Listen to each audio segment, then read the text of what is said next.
L'esperienza proposta nel pomeriggio con Ivoire vuole raggiungere due diversi obiettivi. Sicuramente proporre alla popolazione in generale un'esperienza di rilassamento e dall'altro far vedere come il digitale utilizzato con criterio può essere un potenziale. Alle persone che hanno partecipato al laboratorio sono state proposte due diverse storie trasformative e sono state suggerite di diverse tecniche di rilassamento fatte con Ivoire e fatte direttamente. Questo ha permesso loro di vedere appunto le differenze e speriamo di gustarsi l'esperienza. Mi sento molto rilassata dopo aver fatto questa esperienza e al contempo sono contenta di aver potuto approcciare comunque a un nuovo strumento che potrebbe essere utilizzato anche nella pratica clinica. Gli obiettivi di questa attività sono di condivisione di questo mezzo digitale confrontati con un'attività invece pratica, come quella della lettura accompagnata di un testo scritto o di un'attività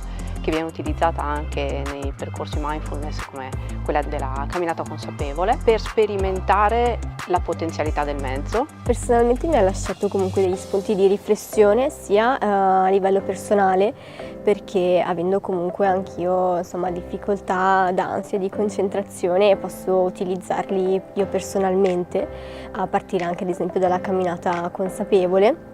E poi anche a livello professionale, poiché essendo comunque una psicologa sicuramente potrò utilizzarli anche nella mia futura, si spera, pratica clinica. La potenzialità finale dei visori è anche a livello clinico, anche a livello terapeutico, nonché educativo, quindi si può utilizzare sia con adolescenti, con ragazzi, con pazienti per arrivare ad un livello emotivo più profondo.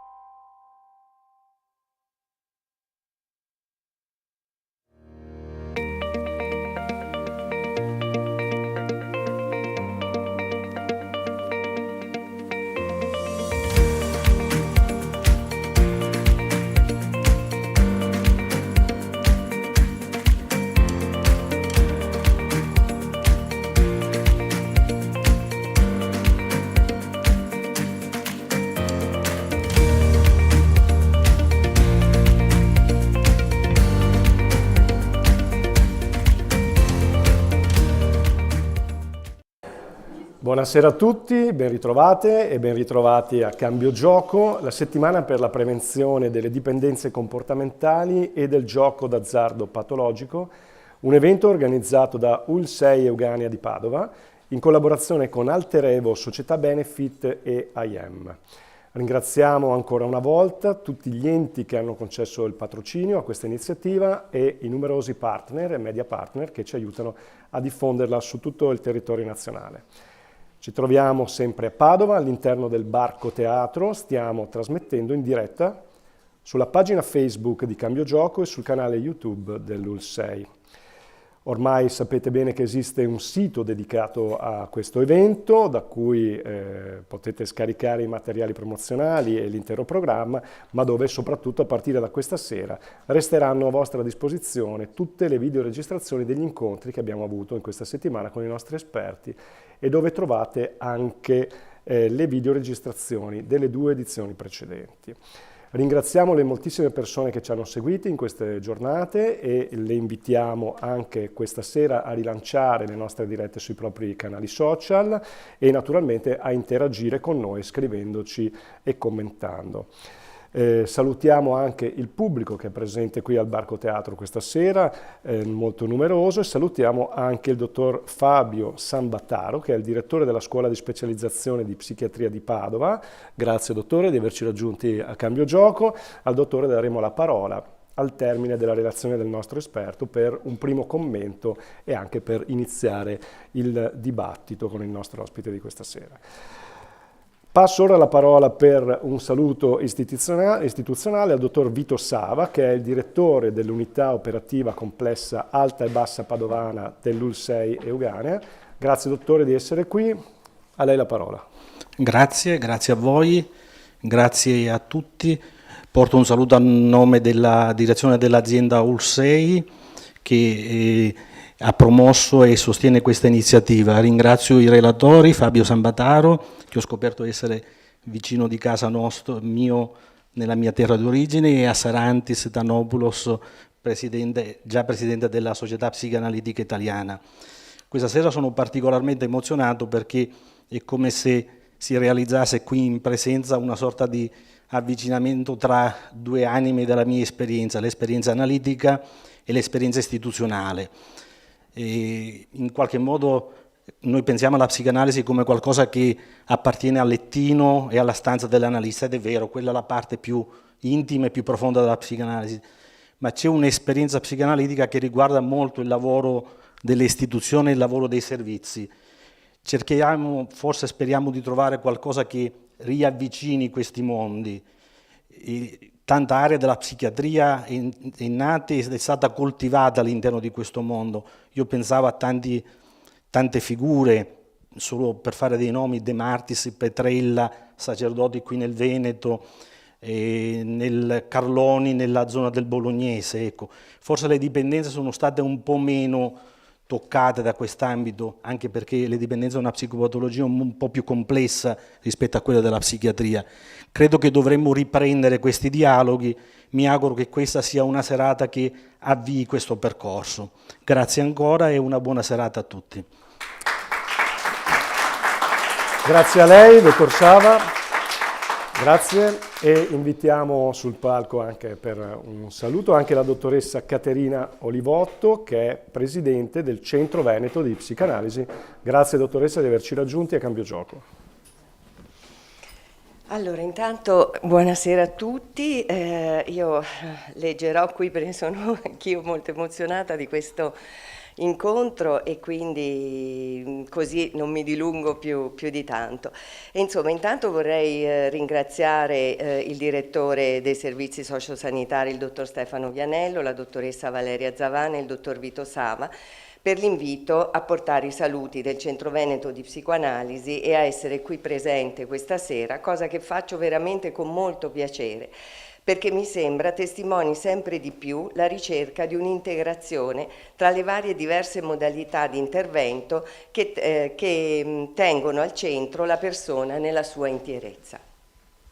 E ho apprezzato molto l'idea di dedicare una settimana intera di incontri aperti alla cittadinanza al tema delle dipendenze, in particolare al gioco d'azzardo e all'influenza che ha il web nella nostra vita di tutti i giorni. Così non ho potuto fare a meno di pensare a Dostoevskij e al suo romanzo Il giocatore, in cui viene descritto magistralmente e in modo ancora attuale il travaglio interno, la passione travolgente e distruttiva per il gioco che inevitabilmente porta al fallimento continuo in una coazione a ripetere che sembra non poter permettere al protagonista di trovare una via di uscita. Una storia, quella di Alexei Ivanovich, che svelando ai nostri occhi le varie sfaccettature della trappola in cui egli si trova incastrato, ci spinge a riflettere su cosa attiva questo genere di comportamenti, qual è la loro origine e come si può prevenirli oltre che affrontarli quando essi si manifestano nella loro potente distruttività. Ho apprezzato quindi ancora di più che l'attenzione si sia focalizzata sull'importanza di attivare delle connessioni per affrontare queste situazioni a volte così complesse e difficili da risolvere, di creare delle reti di collegamento non soltanto tra i vari servizi e tra i vari operatori, ma anche con altre discipline e con altre modalità di intervento. Le problematiche legate alla dipendenza, di qualsiasi genere essa sia, evidenziano un disagio interno profondo nella persona che ne soffre e questo ci richiama a prestare una particolare attenzione al significato psichico che questo disagio esprime. La psicoanalisi ha da sempre esplorato in profondità l'animo umano, mostrando ciò che accade nel mondo interno di ognuno di noi. Le forze che si intrecciano, si legano e si slegano agendo dentro di noi e ci ha fatto scoprire anche le vie per poter comprendere il disagio attraverso il particolare significato che esso rappresenta per quella specifica e particolare persona. Il soggetto quindi, con le sue relazioni interne e esterne, con ciò che ha sperimentato nella sua vita, viene posto al centro. Il sintomo è allora l'espressione di un particolare dolore che non trova altra via in quel preciso momento per essere manifestato. E di questo dolore ci dobbiamo fare carico dando ad esso parola e comprendendolo nella sua interezza. Mi sembra così di grande importanza l'incontro, la connessione tra il lavoro svolto nei servizi e ciò che la psicoanalisi, lo sguardo, il pensiero psicoanalitico può offrire all'interno dell'istituzione pubblica e fuori di essa per la cura e la comprensione delle problematiche psichiche, per la presa in carico della persona nel suo insieme. La Società Psicoanalitica Italiana, qui rappresentata dal nostro past president Saranti Stanopoulos, ha particolarmente a cuore questa ricerca di integrazione e ha promosso e promuove molte iniziative in questo senso. E il Centro Veneto di Psicoanalisi, che è una sezione, che è la sezione locale della Società Psicoanalitica Italiana, da sempre ha cercato e messo in pratica vie di collaborazione con l'istituzione, in modo da offrire insieme ad essa, di affrontare insieme ad essa le difficili problematiche che le persone portano nei servizi e nei nostri studi per essere aiutate. Molti dei nostri colleghi, come anche Vito Sava faceva riferimento, sono stati e sono figure significative, alcune storiche nel tempo, che hanno lavorato e lavorano tuttora all'interno delle istituzioni sanitarie, cercando e portando e sostenendo il pensiero psicoanalitico all'interno dei servizi di psichiatria, in pediatria, nei vari servizi territoriali.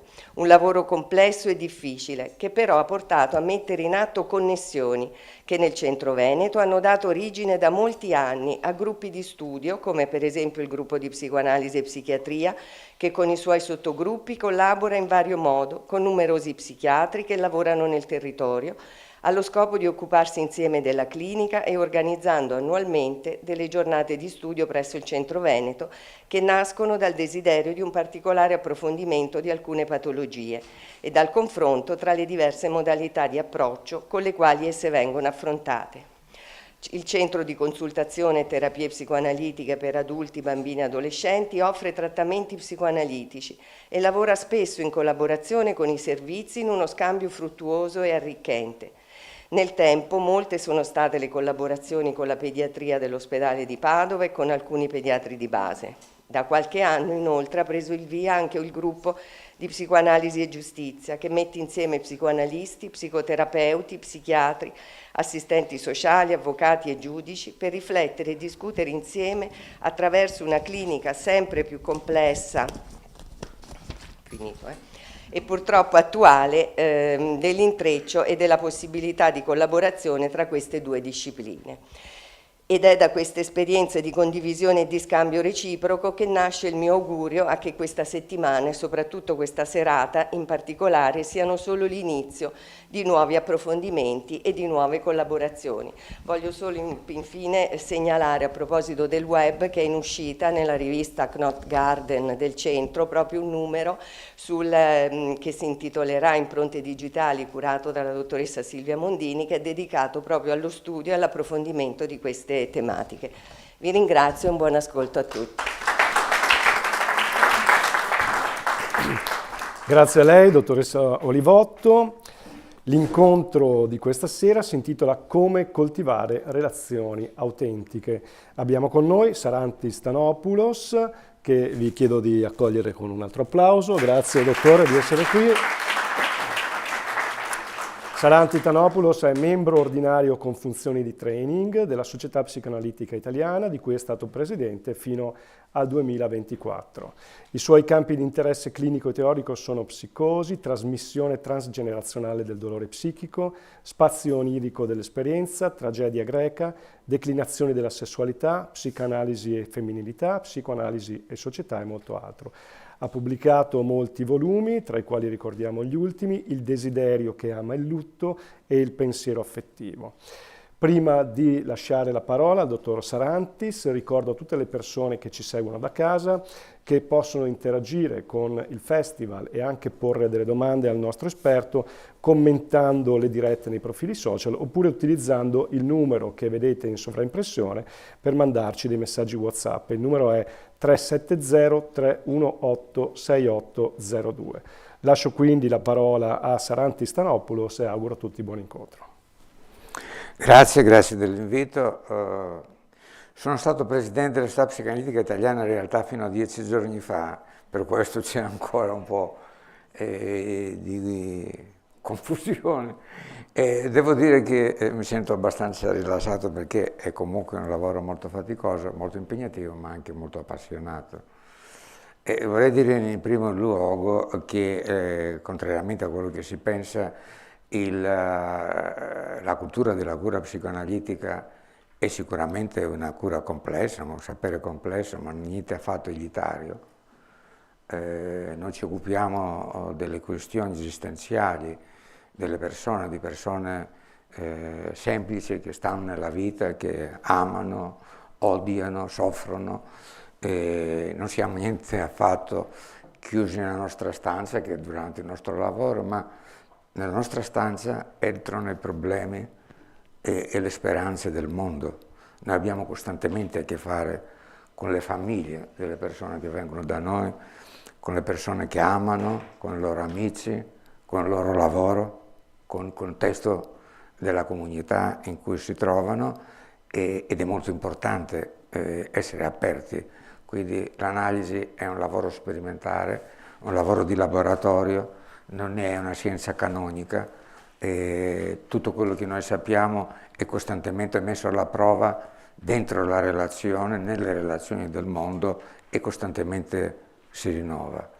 Ecco perché il mio programma come presidente era appunto un forte ritorno della psicoanalisi nella società, di cui è stato prodotto anche il manifesto della salute mentale, cioè l'idea di unire tutte le forze, perché nella cura della sofferenza ci sono varie culture che si intrecciano, varie discipline, e nessuna può rivendicare un'egemonia e il monopolio della cura se non sulla pelle delle persone che soffrono. Quindi la psicoanalisi può dare un contributo significativo anche con l'umiltà di fronteggiare situazioni al di fuori del contesto ottimale della cura, ma noi sappiamo che il contesto ottimale della cura non c'è mai, anche se il contesto ottimale della cura ci permette di capire molte cose sulla vita, perché permette di sviluppare i nostri strumenti di conoscenza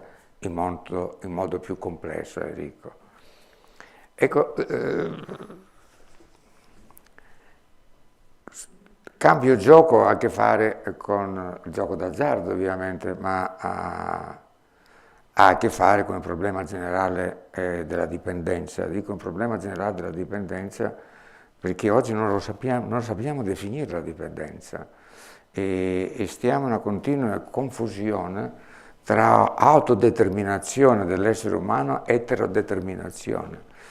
E non riusciamo a dirci quello che è ovvio a tutti, che non esistiamo al di fuori della nostra autodeterminazione, della nostra eterodeterminazione, che l'altro è sempre una parte co-costitutiva della nostra soggettività. Dobbiamo quindi partire da un dato che spesso dimentichiamo, che tutta la nostra vita è fondata sulla dipendenza e che c'è una dipendenza che è naturale, una dipendenza benigna, senza la quale non riusciamo a vivere, e una dipendenza maligna, che ci porta a una falsa idea dell'indipendenza, che è l'autarchia. Perché tutte le forme della dipendenza, cosiddetta patologica, si fanno in nome di un'autarchia che non esiste, che è un autoinganno. Partirei qui dal fatto che nella sua stessa Costituzione, come animale sociale, zoon kinonikon, come diceva Aristotele, l'essere umano è co-costituito in tutti i suoi aspetti, la soggettività, la sua identità, la sua relazione col mondo, dall'altro. E questo per motivi di evoluzione naturale, ma anche di evoluzione culturale. Sul piano della esperienza individuale, perché noi spesso dobbiamo affrontare la questione sul piano della sofferenza personale delle persone, ma farò uno sforzo per collegarla in qualche modo con la sofferenza di tutti noi. Allora, sul piano della esperienza individuale è il punto in cui la nostra identità, la nostra soggettività sono radicate nella relazione con l'altro e la relazione con la prima figura centrale della nostra vita, che è la madre. E quando parlo di madre parlo del fatto che all'inizio della nostra vita è il nostro interlocutore reale, fisico è una cosa molto importante, sensuale, e che naturalmente, e questo lo do per scontato, questa madre non esiste al di fuori del contesto in cui è collocata, al di fuori della sua relazione con una persona che ama, al di fuori della relazione con la famiglia, con il contesto sociale. Quando parliamo di madre parliamo in realtà di una donna che la sua comunità, la sua famiglia, la sua storia, la società mette nella condizione di essere una madre o non la mette nella condizione di essere una madre, e sostituisce questa difficoltà di sostenere in questo ruolo difficile, la sostituisce con l'idea di una madre canonica, di una madre convenzionale, come se la donna per istinto e più in realtà per convenzione sociale deve essere madre a tutti i costi. Dimentichiamo per esempio il fatto che ognuno di noi va in sofferenza, può avere grandi difficoltà, l'affronta in vari modi, può ritirarsi, può fare un viaggio, può cercare la soluzione in un viaggio. Tante soluzioni abbiamo, ma la madre non ce l'ha, nel senso che se io sono madre di un bambino piccolo non ho tante possibilità di tirarmi fuori dalla relazione, di cercare uno spazio personale, di cercare di ritrovare le mie ragioni personali dell'esistenza.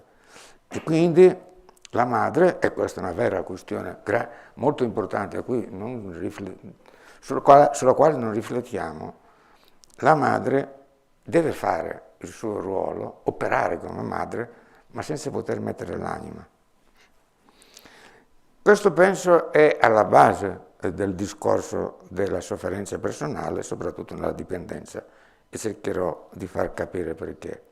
Allora, all'inizio della nostra vita noi non percepiamo vagamente la madre, abbiamo qualche idea, ma sostanzialmente non la concepiamo, non la viviamo come cosa diversa da noi, la viviamo come nostro altrove.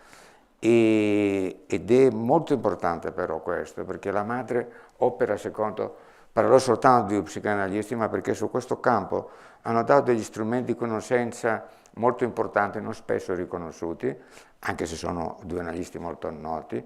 Uno è Winnicott, un grande psicanalista e pediatra inglese, che ha detto che all'inizio della vita la madre è una madre abbiente, cioè se mostra cura e devozione nei confronti del figlio, allora il figlio non la percepisce come un oggetto differenziato da lui, la percepisce come un'atmosfera, come un'esperienza sensuale, come un'esperienza intensa, profonda, di piacere del vivere, e non ha l'idea di qualcuno che fa le cose per lui, ma che sta in una situazione, sta in armonia con il mondo.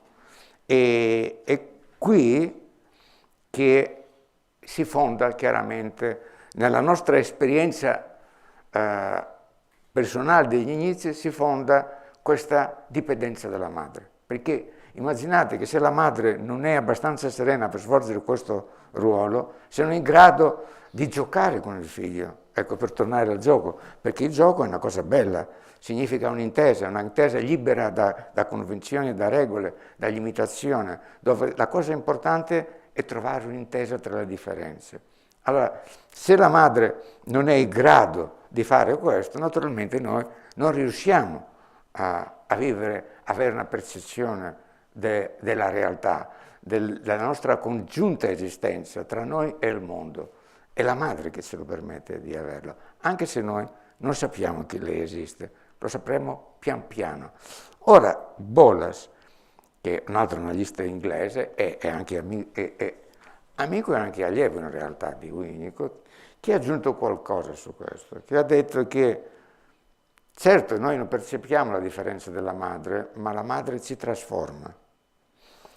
Le cure della madre ci trasformano la nostra esperienza psicocorporea, trasformano le nostre sensazioni, trasformano le nostre emozioni. L'ha chiamato questo un oggetto trasformativo. Noi non sappiamo nulla di questo oggetto, lo sappiamo come esperienza di sé, come trasformazione che opera sui nostri sensi, su tutti i nostri sensi, inclusa la propriocezione, cioè che ci permette in qualche maniera di vivere questa fondamentale esperienza su quale si basa qualsiasi cosa che per noi ha senso vivere, cioè la trasformazione sensuale della nostra materia. La trasformazione della nostra sensuale della nostra materia e significa che qualsiasi cosa noi viviamo, dall'esperienza di godere di un panorama, di sentire un pezzo di musica, di vedere un'opera d'arte, di avere un rapporto erotico, tutte queste esperienze presumono che qualcosa dentro di noi si è trasformato, non riusciamo a metterlo bene a fuoco, ha prodotto un piacere sensuale che ci cambia, non siamo più come prima. E questo piacere sensuale, che noi ignoriamo, non lo possiamo afferrare, anche se ne possiamo parlare, sappiamo benissimo che quello che noi diciamo e quello che noi abbiamo vissuto non corrispondono sempre, e la cosa importante è che quello che diciamo non si allontana da quello che abbiamo veramente vissuto dentro di noi. Questa esperienza è quella che ci permette di sentirsi vivi e di dire ho goduto di qualcosa. Allora, cosa significa questo? Che è l'esperienza trasformativa della madre che ci permette di vivere, la madre che si trasforma, che ci permette di vivere qualsiasi esperienza successiva. Qualsiasi esperienza successiva sarà basata sul fatto che c'è qualcosa fuori di noi, dal quale noi dipendiamo, che ci trasforma, non ci lascia così come eravamo. Se noi restiamo come siamo, non abbiamo avuto nessuna esperienza. Quindi è questa esperienza trasformativa che iscrive dentro di noi la nostra dipendenza dalla vita. Ma, quello possiamo aggiungere al discorso che fa Bolas, noi non ci trasformiamo se non trasformiamo. Non saremo mai trasformati dalla madre se noi non la trasformiamo a nostra volta. E quando facciamo l'amore, per esempio, che è un'esperienza che forse a cui non ci riferiamo mai, è come se non fosse così importante e fondamentale per la nostra vita, cioè che viviamo una trasformazione costante di quello che proviamo, a tutti i livelli nostri, a livello di pensiero, a livello di emozioni, a livello di sensazioni. Ma non ci trasformiamo se non trasformiamo l'altro, la trasformazione è reciproca. Ma se non volete questa esperienza, che è pure così importante, così centrale, parliamo del nostro rapporto con un'opera d'arte. Questa opera d'arte ci dice qualcosa se dal momento che noi l'abbiamo vista, l'abbiamo contemplata e l'abbiamo toccata con i nostri sensi, non ci permette più di vedere le cose come le vedevamo prima. Non ci permette di parlarne come le parlavamo prima, ci costringe a cambiare il nostro assetto mentale e affettivo. Ma immaginate che questo può accadere senza che nella nostra percezione abbiamo cambiato l'opera d'arte. L'opera d'arte ci trasforma e noi la trasformiamo, le diamo un significato personale, la facciamo vivere, la usiamo. Allora, questa è la dipendenza. E questa dipendenza è fondata sul desiderio.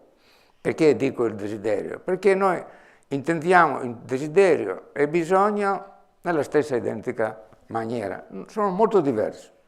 Il desiderio è fondato su esperienze che sono complesse, sono persistenti, sono tensioni che cambiano, contengono variazioni, non la possediamo mai del tutto e potete immaginare qualsiasi cosa, un'opera di musica. Il mio esempio preferito è il vino, perché amo il vino e perché penso che il vino abbia queste sfumature, quanto il buon vino ovviamente, è molto vicino al gusto della vita, ogni cosa la gustiamo. Allora il vino ha queste sue trasformazioni. Non è mai banale, ci sfugge, ora abbiamo colto un aroma, ora un altro, o una sensazione, poi subentra un'altra, ora abbiamo un contatto, poi ci sfugge, ma persiste. Questo è il desiderio. Il bisogno invece, ecco, e arriviamo al punto della dipendenza che ho chiamato prima così schematicamente, ovviamente maligna. Il bisogno è che io bevo il bicchiere di vino perché ho sete e dopo non ce l'ho più. Cioè elimino una tensione, non c'è nessuna trasformazione, torno dopo a come ero prima. Avevo sete, ora non ho più sete. Guardate, io non ho nulla contro il bisogno e naturalmente non è che quando ho sete evito di bere. Dico semplicemente qual è la logica nella quale viviamo. Se viviamo nella logica del desiderio, allora noi possiamo effettivamente vivere esperienze trasformative, significative, in cui l'altro è indispensabile. Dico che è indispensabile perché il desiderio, lo sapete bene se guardate la vostra esperienza, richiede il rispetto dell'oggetto desiderato, altrimenti l'oggetto perde il suo significato. E il bisogno invece no, il bisogno in rapporto con l'altro può essere assolutamente strumentale, l'altro può essere anche percepito come fonte di fastidio da eliminare o come strumento per liberarsi di una tensione. Quindi è molto importante che cosa dentro di noi è più significativo, il desiderio, viviamo di più nel desiderio, allora anche i bisogni si umanizzano. Non pestiamo i piedi dell'altro perché abbiamo sete, aspettiamo, umanizziamo la relazione. Allora, arrivo quindi al punto, facendomi prestare due osservazioni di Winnicott che sono presi da diverse sue opere. Una è questo, lui dice, e poi dice questo capita anche, dice, quando si fa l'amore, perché collega le due esperienze. Lui dice, un bambino ha fatto una grande popata, ma non ha avuto nessuna esperienza sensuale. E l'esperienza sensuale non è soltanto la mucosa orale, come solitamente diciamo, ma anche il coinvolgimento della muscolatura di tutto il corpo. Non ha avuto l'esperienza sensuale, non si è trasformato. Aveva fame, ha preso tanto latte, anche gradevole, ma non ha goduto del seno della madre.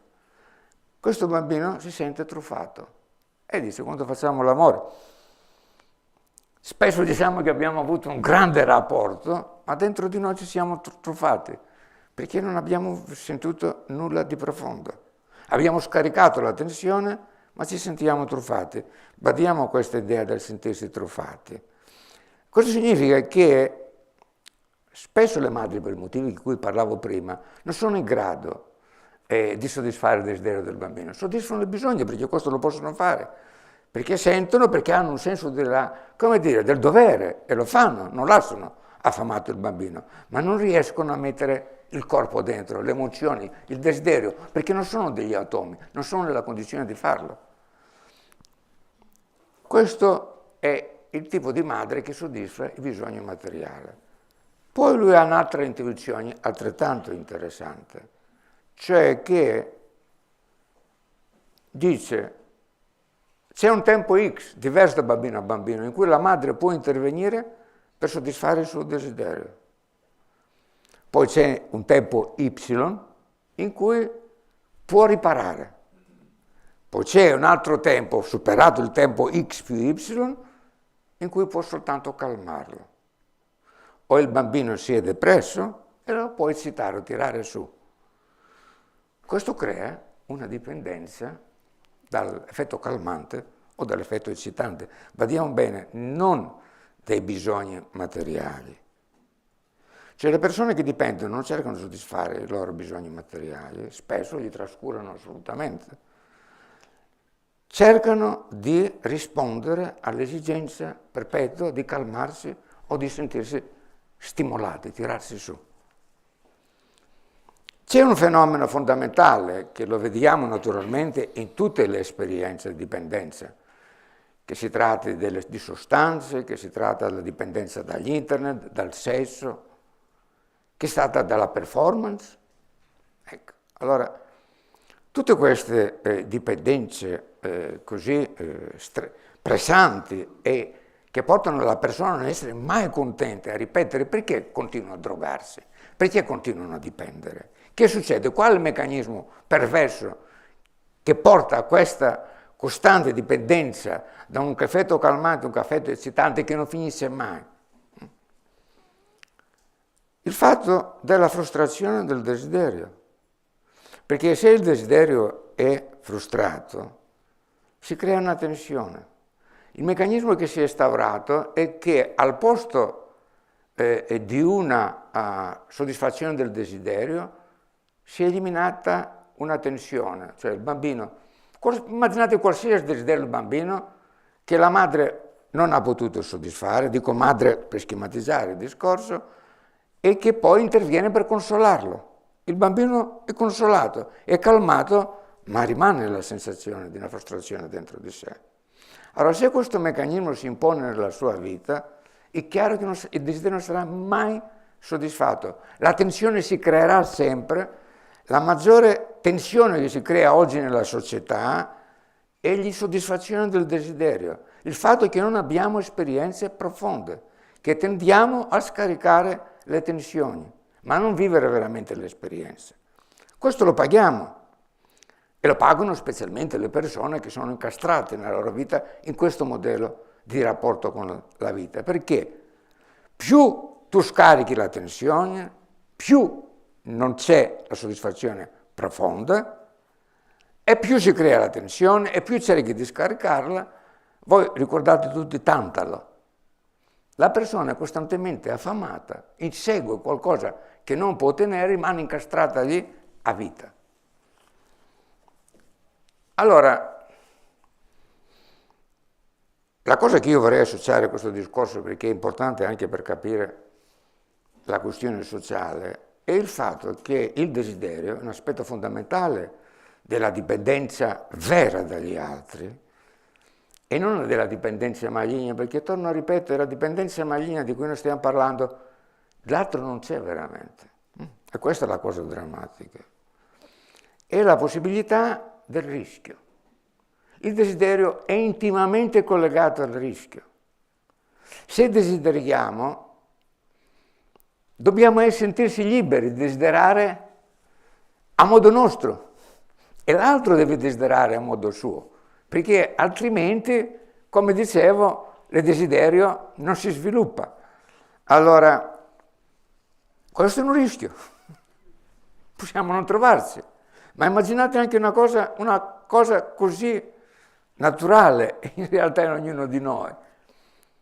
Ogni cosa che desideriamo la troviamo, la perdiamo costantemente, la cerchiamo, ora c'è l'incontro, poi non c'è, perché altrimenti andiamo nella assuefazione. Quindi il rischio è costantemente presente nella nostra vita, perché la vita deve avere un rapporto con l'imprevedibile. Il desiderio combina l'attesa con l'inatteso. Nulla che corrisponde effettivamente alle nostre attese veramente ci può soddisfare. Deve esserci l'imprevisto, la variazione. E questo significa fare costantemente un lavoro di lutto.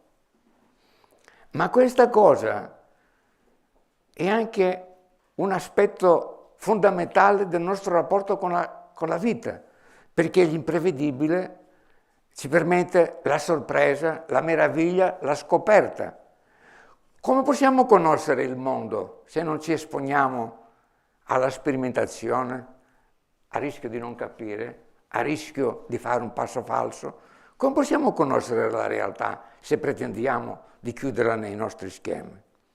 Quindi il rischio è quello che permette di stabilire un rapporto con la conoscenza. Senza il rischio non c'è conoscenza, però la conoscenza ci permette di misurare il rischio.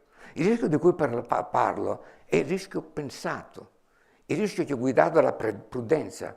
La prudenza è la capacità di guardare, di misurare con lo sguardo la realtà, di espandere la visione del mondo e sapere dove mettere i piedi. Non è un'operazione così, mi butto. Anzi, il buttarsi, lo salto nel buio, non ha nulla a che fare con il rischio. Ha a che fare in realtà, paradossalmente, curiosamente, perversamente, con il non voler prendere un rischio. Dico tutto questo perché in realtà, e torniamo alla società, la nostra è una società in cui, per motivi comprensibili, perché siamo una società precaria da tutti i punti di vista, su tutti i piani, dove tutti noi, ma soprattutto i giovani, non sanno che cosa avranno nel futuro. Qui non abbiamo l'imprevedibilità ragionevole, no? La combinazione di quello che aspettiamo con quello che è inatteso. Qui abbiamo l'assoluta incertezza, il buio, effettivamente. Allora, quando stiamo in una situazione di precarietà, riusciamo a fare quello che è fondamentale per capire il mondo e vivere le relazioni? Riusciamo a sedimentare le nostre emozioni, a leggerle, a elaborarle, a collegarle con il nostro modo di pensare e a collegarle con le nostre azioni? No. E si crea, al posto del desiderio e della qualità della vita, si crea l'esigenza della sicurezza. La precarietà crea una domanda di sicurezza e quindi una deformazione del nostro rapporto con la tecnica. Sulla tecnica si dicono tante cose, pro e contro. Ci appassioniamo a tutti. Siete contro la tecnica, siete conservatori, siete a favore della tecnica, siete reazionari. La tecnica è tecnica, non ha un valore etico, può servire ugualmente il bene e il male, il bisogno e il desiderio. È neutrale da questo punto di vista. Voi lo sapete che molte delle conquiste della medicina sono state realizzate nei campi di concentramento nazisti, soprattutto nella ginecologia, con donne cavie che sono morte pure, no? Allora, la tecnica è a servizio di un padrone o di un altro, è inutile che può servire il desiderio, può servire il bisogno, può servire la libertà, può servire il totalitarismo. E perché quindi la tecnica sta diventando pericolosa? Perché naturalmente quando c'è la precarietà grande è, perché è facilitante, e quindi grande è la tentazione di usarla per chiudere gli oltri, per la confortevolezza, perché il collegamento tra la tecnica e la qualità della vita è faticoso. Richiede una certa inciterza, dubbio. In momenti di grande precarietà non la reggiamo questa fatica, non reggiamo il rischio, non reggiamo il lavoro del lutto e quindi cerchiamo l'evasione e la tecnica può creare grande evasione. La tecnica ha poi la caratteristica di avere effetti calmanti ed effetti eccitanti di cui vi parlavo prima e ha alcune caratteristiche della tecnica sono importanti per capire come l'abbiamo usata. Per esempio, non c'è nulla di male di usare materiali che non siano naturali, però abbiamo perso il rapporto con la natura. Quindi oggi le costruzioni che noi facciamo cominciano a non dipendere più in nessun modo dalla natura, dall'ambiente naturale in cui viviamo. Viviamo prevalentemente in un ambiente molto tecnico. Sono abolite le distanze, ma abolite le distanze abbiamo guadagnato tempo nella vita, facciamo le relazioni. Dove sono finiti i viaggi? Io prendo l'aereo, vado a Tokyo, vado in una stanza di albergo, mi riunisco con dei colleghi che vengono da tutto il mondo, alla fine non beviamo manco un bicchiere di vino, torniamo a casa e questo che cos'è? Facilitazione tecnica, ma nulla sul piano dell'esperienza umana. E così si dissolvono anche le relazioni.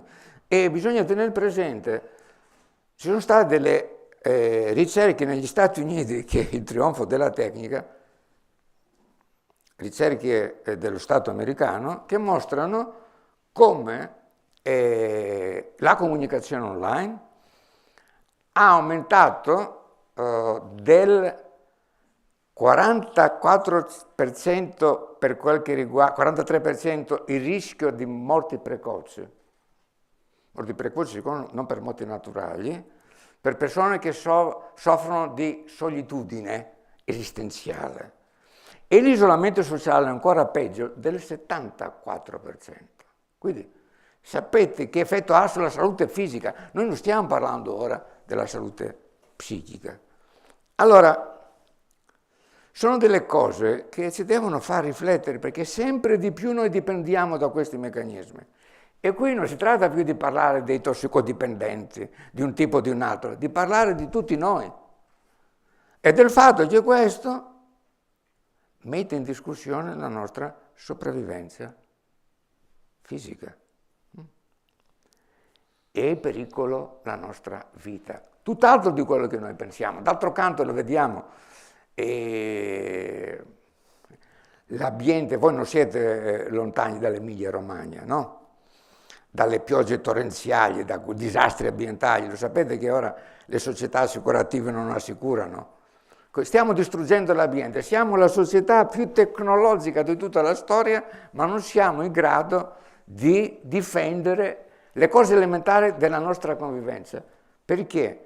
Perché non possiamo comprendere la realtà, questo è un grande discorso che ha fatto Hannah Arendt, non possiamo comprendere la realtà senza commuoversi, senza sentire le emozioni. Senza le emozioni non comprendiamo che cosa facciamo nella vita e che cosa è il mondo per noi. Quindi per finire al gioco d'azzardo. No.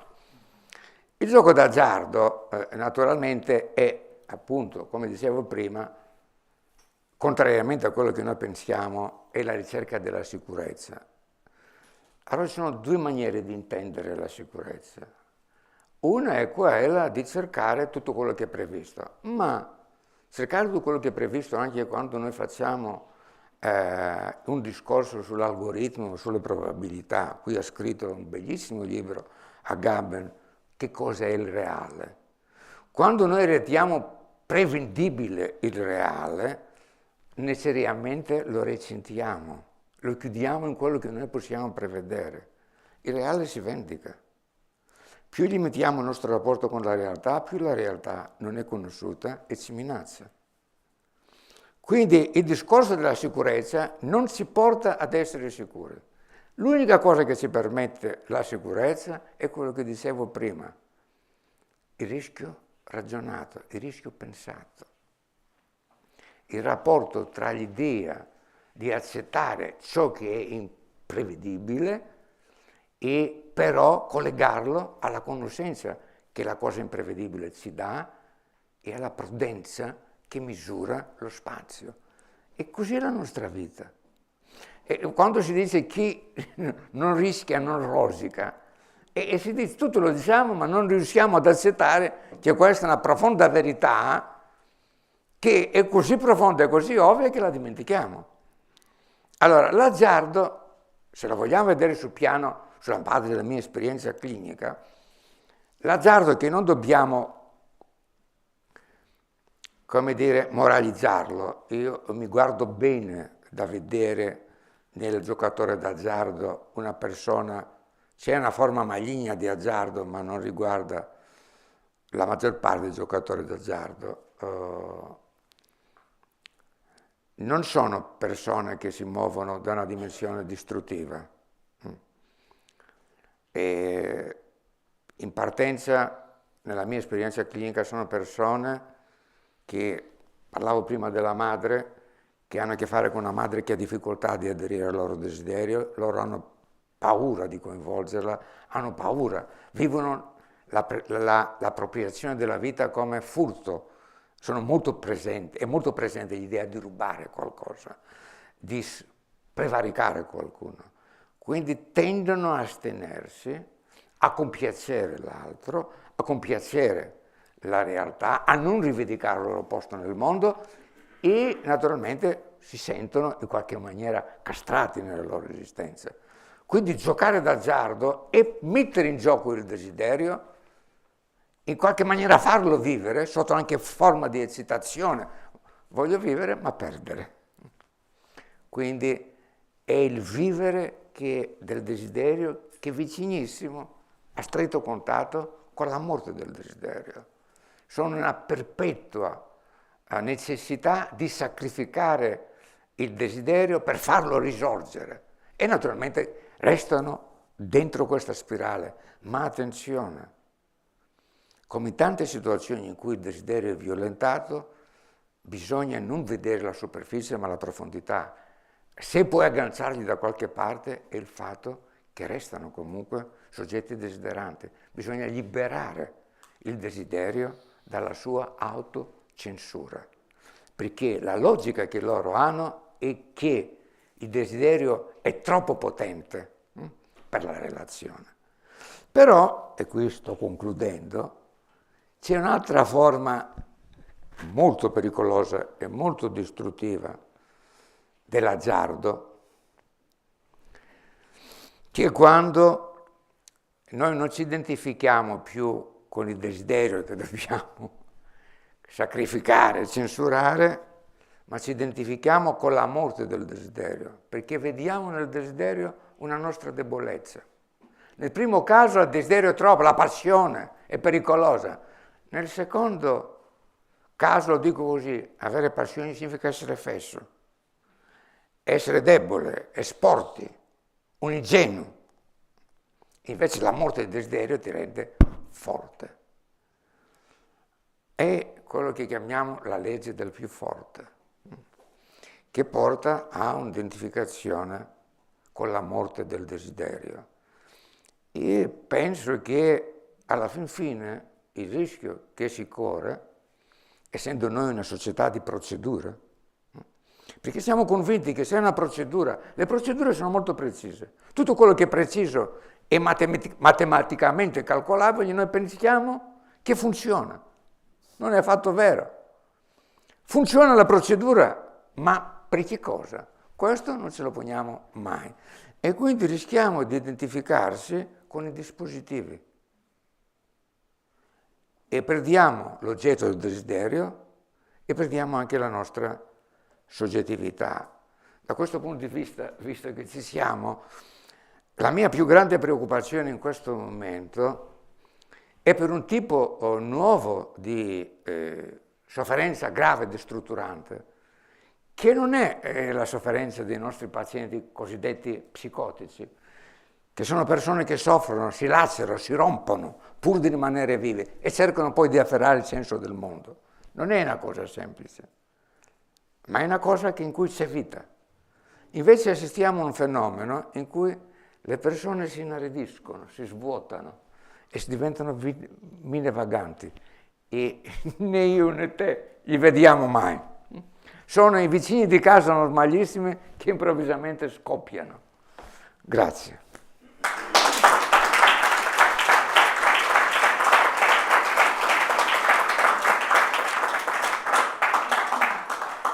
Dottor Sambataro, a lei subito la parola.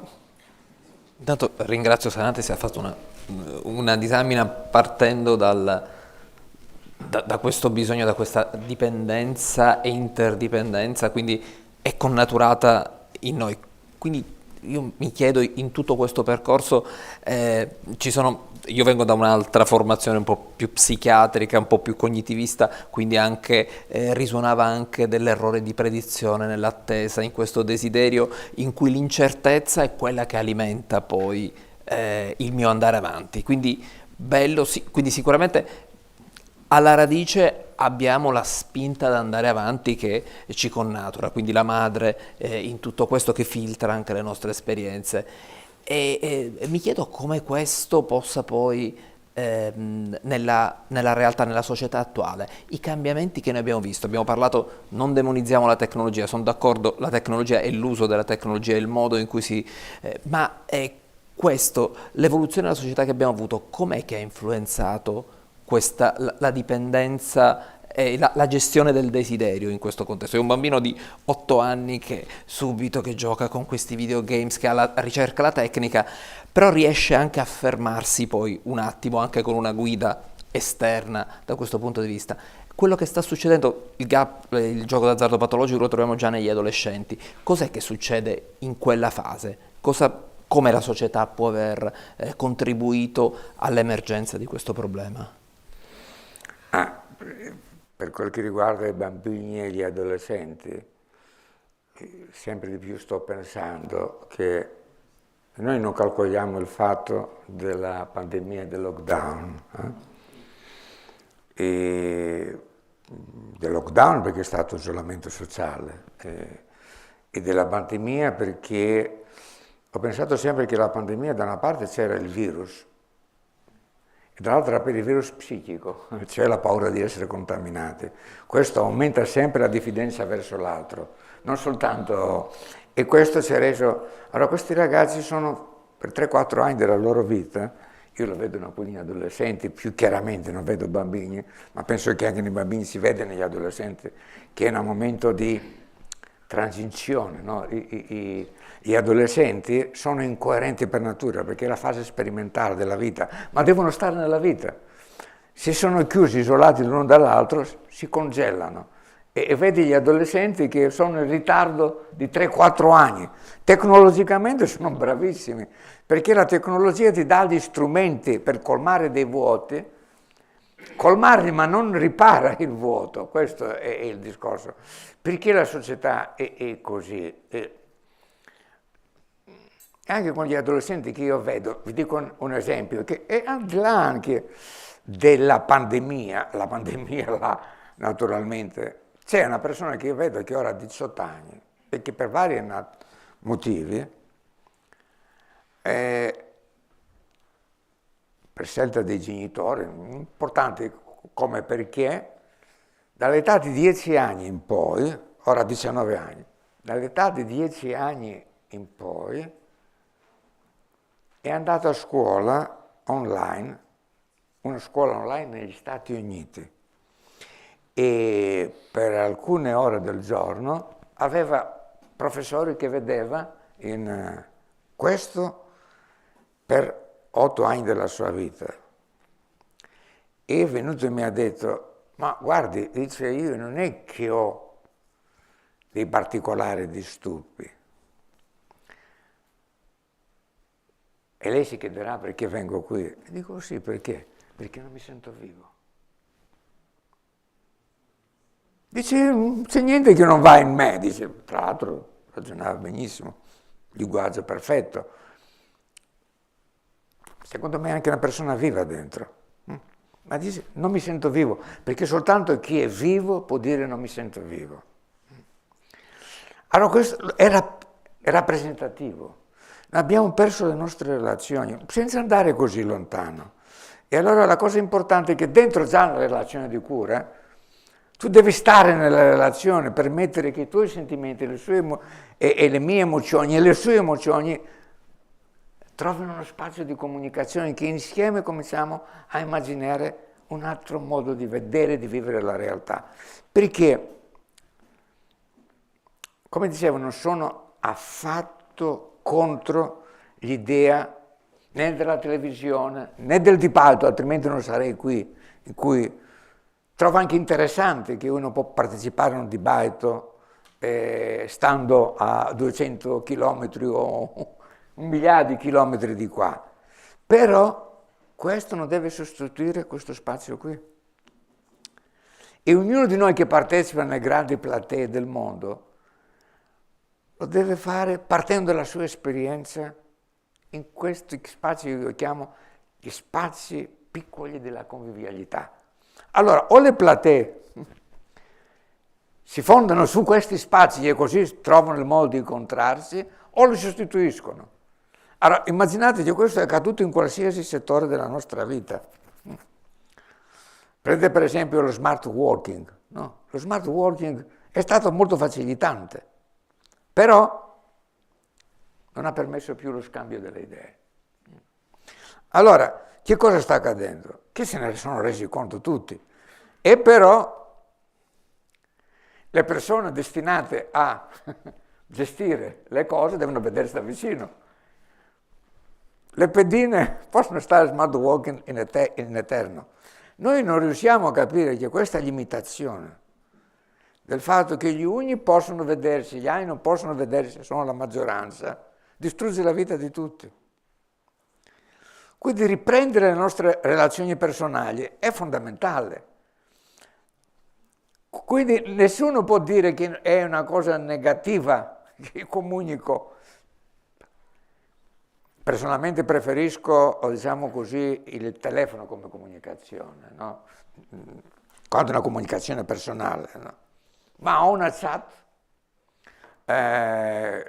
con i miei nipoti, che chi vive in Inghilterra, chi in Grecia, ed è umanamente significativa, ma è basata sul fatto che ci vediamo, che non ci vediamo, andiamo sempre, quando vado da te non li trovo, vado sempre in un bar con loro, ogni mattina parliamo, discutiamo, ognuno di noi è inserito in un contesto, allora molto importante. Come accadeva anni fa, che uno viveva a Napoli, l'altro a Padova, l'altro a Milano, ma poiché frequentavamo i luoghi della cultura, dello svago, della semplice passeggiata, passavano le comunicazioni da una città all'altra. Ecco, i mezzi di comunicazione dovrebbero facilitare questo e non. Però, torno a ripetere, c'è molta precarietà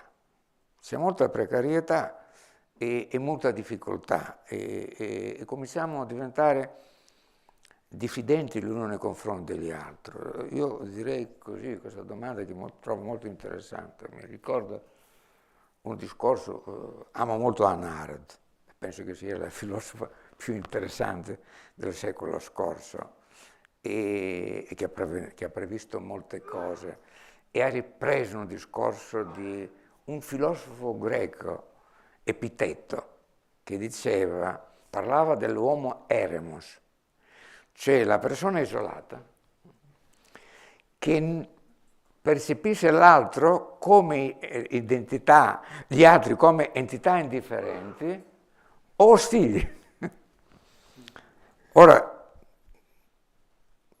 voglio dirlo questo, io stesso mi sento, non che vedo gli altri come ostili, ho cercato sempre di mantenerla come vialità, di non chiudermi, però ognuno di noi non sente che abbiamo un elemento di nervosismo, di irritazione in più rispetto al passato, che c'è un elemento depressivo nella nostra vita che non riusciamo a gestirlo. Quindi il fatto che non abbiamo capito questa cosa ci ha portato alla situazione che è oggi. E per farlo questo dobbiamo però creare anche le condizioni, come dire, io sono sempre dell'idea che bisogna creare le condizioni culturali, ma anche le condizioni socio-economiche. Bisogna distribuire meglio la ricchezza, perché altrimenti le persone si trovano a combattere ogni giorno per sopravvivere. C'è una sofferenza del vivere che noi non accogliamo e avvelena la vita di tutti, no? Le persone che non hanno tempo di pensare, non hanno tempo di vivere, non hanno tempo di amare, perché devono semplicemente sopravvivere o cercare di passare la giornata. Ecco. Grazie. Certamente c'è un altro stimolo, un'altra domanda molto volentieri. Nel frattempo chiedo anche al pubblico presente in sala se ha piacere di intervenire perché abbiamo un microfono e approfitto però nel frattempo per comunicarvi alcuni dei commenti e delle domande che arrivano anche dalla rete. Roberta ci scrive su Facebook e scrive: buonasera, bellissima settimana, spero vivamente che ci siano tante altre edizioni, sono molto importanti le informazioni, grazie. E poi Mario ci scrive: il dottore questa sera ha parlato della necessità che i vari approcci siano integrati e anche voi al festival avete fatto sentire molte voci, ma esiste questa tendenza alla collaborazione da parte dei vari settori della salute? Dottor Tanopoulos? Una volta c'era, io sono formato nel primo servizio di psicoterapia universitario in Italia, a Napoli, poi ho lavorato 15 anni, poi è morto il mio professore e me ne sono andato, ero molto legato a lui, eravamo molto amici, me la ricordo questa esperienza. All'epoca non c'era questa divisione, io mi ricordo nel servizio di psicoterapia che erano di formazione psicoanalitica, la maggior parte di noi, perché lui era psicanalista, ma c'erano interlocuzioni di ogni tipo, venivano i cognitivisti, venivano i gestaltisti, e si insegnava la farmacologia, venivano a parlare di... Eravamo molto aperti, perché bisogna comprendere che ci sono 3 cose che devono essere sempre presenti in ogni discorso di cura. E nessuno deve prevaricare l'altro. E una volta questa capacità di mettersi insieme c'era, partiamo dal fatto che ci sono forme, quando l'angoscia è sopraffacente o l'elemento depressivo, bisogna intervenire sul piano farmacologico perché toglie l'angoscia, permette una...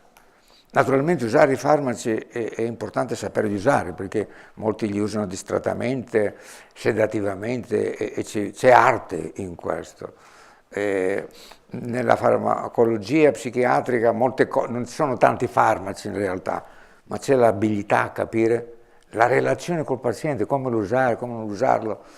Diceva a De Rico, che era il mio direttore, che siamo una comune mensa farmacologica, cioè io do un farmaco che in qualche maniera, io faccio ancora così quando do un farmaco, è un farmaco che prenderei pure io, cioè lo prendo in fantasia. È una comune esigenza di limitare, no? Qualcosa che altrimenti è incontrollabile, è disumano anche far soffrire le persone senza. Però gioca un ruolo molto importante anche la rete relazionale. Nel passato, per esempio, non c'era bisogno mai di ricorrere al contenimento con la forza, perché si passava la notte col paziente a dialogare, a relazionarsi, a portarlo fuori. Cioè, c'è una rete relazionale. Poi c'è un discorso della soggettivazione della cura, perché comunque nasca il dolore, bisogna, perché oggi noi possiamo dire che sono ragioni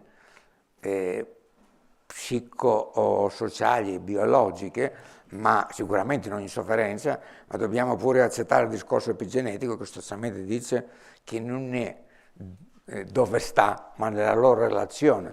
Ma comunque sia l'impedimento della sofferenza dentro di me, io devo avere uno spazio per godere di una soggettivazione. Limitato su un piano o su un altro, io devo avere la possibilità di creare un discorso. Quindi il lavoro psicoterapeutico, il lavoro psicoanalitico sono importanti, ma altrettanto importante è inserire, questo è il grande discorso di Basaglia che abbiamo dimenticato, che di inserire le persone nella loro comunità, perché con tutte le loro difficoltà sono persone interessanti, hanno qualcosa da dire. Se tu li metti dentro nella relazione con te, ti interrogano e allo stesso momento, con tutte le loro incoerenze, hanno sempre qualcosa da dirti. Allora, metterli fuori non ci ha giovato affatto e usare i farmaci, ecco questo è sbagliato, usare i farmaci per farli sparire non è una cosa buona. Quindi ci vuole un lavoro multidisciplinare, un rispetto reciproco e l'abbiamo perso, siamo diventati molto divisivi, ognuno pensa che il suo sapere è... E mentre invece la sofferenza psichica ci dice una cosa, modestia. E questa modestia noi spesso la dimentichiamo.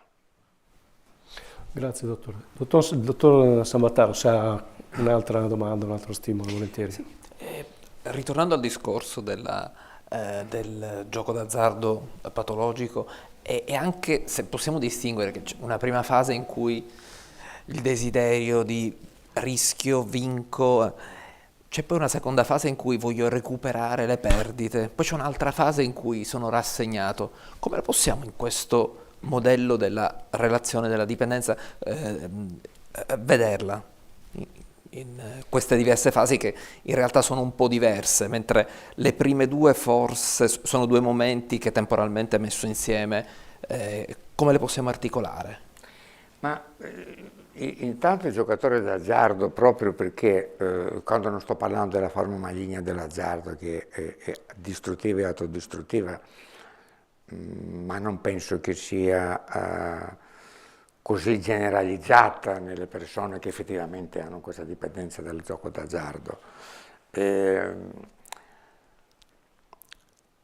Giocano per perdere naturalmente, giocano per perdere per un interesse superiore, perché loro non sentono legittimati a avere le cose.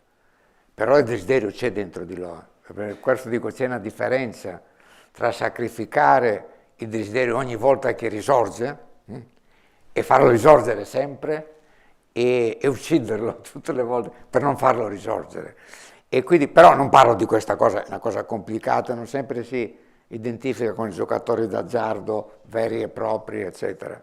Però se parliamo degli altri, è chiaro che loro vogliono sempre recuperare. Sono presi tra due opposte esigenze, recuperare e perdere, recuperare e perdere. Vi dico una cosa, e devo dire anche una cosa, che se ne dica, sì, ci sono famiglie distrutte, c'è sempre in ogni famiglia lo zio che ha sveduto il patrimonio, eccetera, eccetera, però pagano sempre più in prima persona e non mancano di senso di responsabilità. Semplicemente il senso di responsabilità non li aiuta, perché non credono che c'è un senso di responsabilità negli altri. Vi dico un esempio, c'era un famoso campione greco, e l'ho letto in un giornale greco tantissimi anni fa, quando ero giovane, che era campione mondiale di poker. E prima di lui c'è stato un altro famoso giocatore greco che si chiamava Nick the Greek. Nick the Greek è il più grande giocatore di poker mai esistito. Ha guadagnato cifre enormi ed è morto poverissimo. Coerentemente, no? Perché c'è qualcosa da rispettare in questo, è chiaro. Allora, e lui diceva, guarda, il mio incubo è che faccia la fine di Nick the Greek. E non tanto io, perché io so che sono votato, ma i miei figli. Per questo che faccio? Una parte considerevole delle somme che vinco le metto in banca con un contratto particolare che non le posso toccare, resteranno ai miei figli. Sono persone molto travagliate, che non dobbiamo affrontarle con un senso di condanna, ma di comprensione. Anche arrabbiarsi con loro, nel senso però che dobbiamo tenere presente una cosa sempre, la rabbia, il senso tragico della cosa.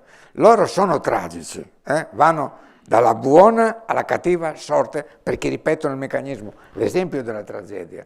E là devi affrontare la questione nei termini che, quanto puoi, perché non sono facili da prendere in cura, chiariamolo, perché questa cosa che fanno è la loro cura, l'unica di cui si fidano. Però puoi lavorare su due piani. Uno, i due sentimenti tragici per eccellenza. Phobos, terrore, che stai facendo? No? E compassione. Patire con loro. Sono esseri umani, compatire. Questo sconvolgimento, se riesce a mantenerlo vivo, può creare quello che io chiamo, per questo dicevo, di citare il desiderio che chiama il lutto. Nella tragedia, e questo Gorgia ce l'ha detto, no? In un suo discorso molto interessante, la tragedia fa vivere il desiderio che chiama il lutto, fa vivere il senso di mancanza e quindi riuscire a trasformare questa necessità di ripetere sempre la stessa cosa in qualcosa che a loro manca, il senso di mancanza, mi manca qualcosa. E questo, il lutto ti porta a desiderare di nuovo. E per esempio lui ha fatto un'operazione senza dare un'analisi di questo tipo, in cui ha detto cosa mi manca?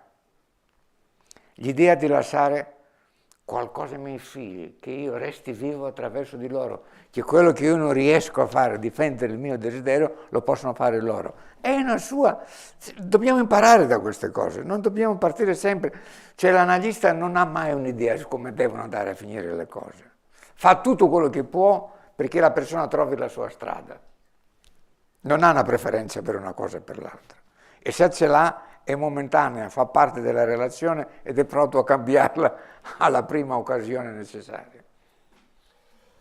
Grazie dottore, allora siamo veramente in chiusura dell'incontro, ringraziamo tantissimo anche il dottor Sambattaro per il suo prezioso contributo, grazie al dottor Tanopoulos, lo ringraziamo tutti con un applauso che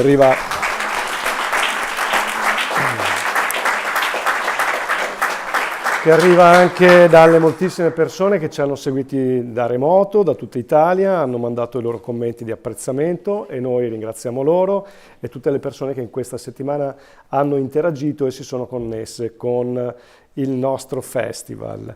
Vi ricordo ancora una volta che tutti i materiali di questo festival rimangono a vostra completa disposizione sul sito www.cambiogiocul6.it ed ora quest'anno abbiamo un gradito fuori programma perché concluderemo il nostro festival con un momento musicale perché un educatore professionale del Dipartimento Dipendenze dell'ULSEI Euganea è anche un ottimo cantante, si chiama Nicola Maran. Vi chiediamo di accogliere anche lui con un applauso.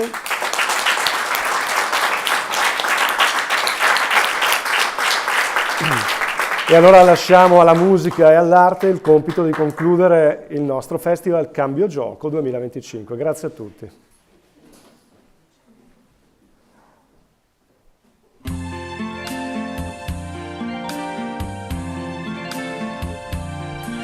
I see trees of green, red roses too. I see them blue for me and you.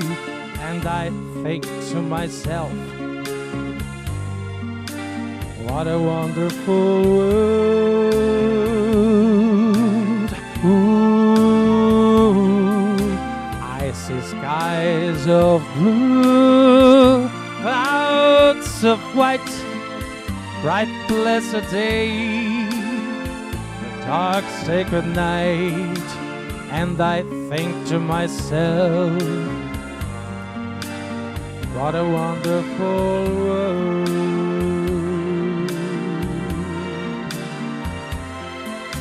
The colors of the rainbow, so pretty, and the sky are also on the faces of people passing by. I see friends shaking hands, saying how do you do.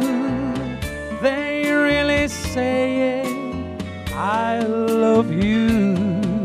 I hear baby is crying, I watch them low, then learn much more than I'll ever know. And I think to myself, what a wonderful world. I think to myself, what a wonderful world.